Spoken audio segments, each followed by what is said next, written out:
Доброго времени суток.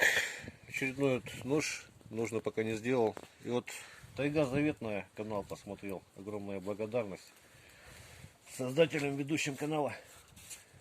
Вот покажу, как вот полозья из елки расколол пополам топором, описал вот с этой стороны. Вот ножиком снимаю шкуру.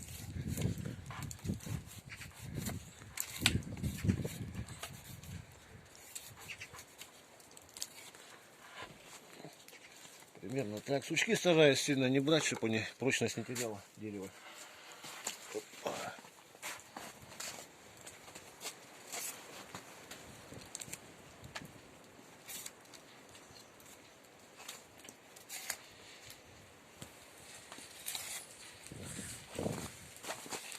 Елка февральская, как раз хорошая.